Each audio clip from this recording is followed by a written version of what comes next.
Hey guys, welcome back. In this mini lesson, you'll be learning the one small tweak that can make a massive impact in your guitar playing. In the beginning, when you're first learning how to strum, it can be easy to think that you have to strum all of the strings all of the time or else you're not strumming properly.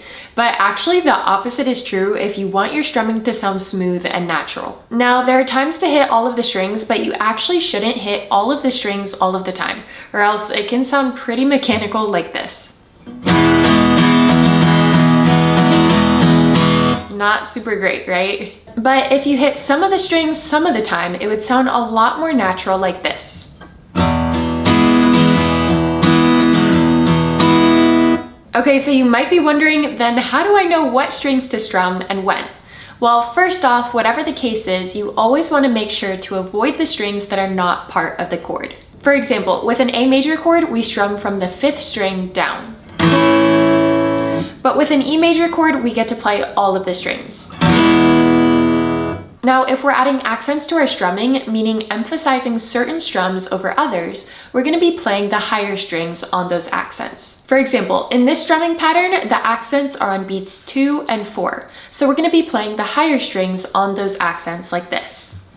1 and 2 and a 3 and 4 and a 1 and 2 and a 3 and 4 and a... So in that case, it's not that we don't play the lower strings, we just pick and choose where we want to play them. Another place where we don't have to hit all the strings is on an up strum. You're gonna get way too much in your head if you start trying to think through, okay, am I hitting every single string on every single strum?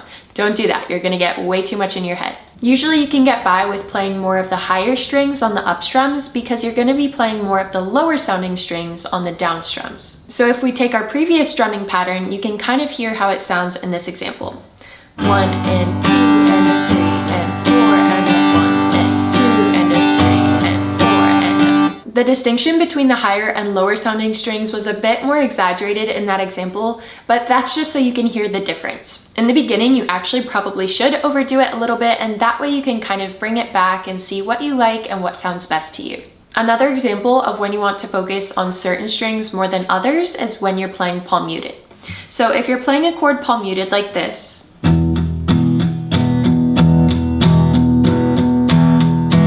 you're going to want to focus on those lower strings as that'll give you the most bass and really let the strings resonate. The main thing when it comes to strumming is not to overthink the strings that you're hitting or not hitting.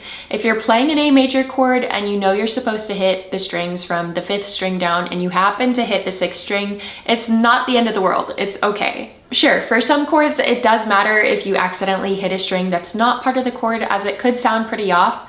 But for a lot of chords, you're not going to notice it too much if on one strum you accidentally hit an extra string, so don't stress about it. So just experiment with your chords and watch how this one small tweak can make a massive impact in your playing. If you enjoyed this lesson and are looking for more, I send out weekly tips, exclusive updates, and mini lessons like the one you just saw.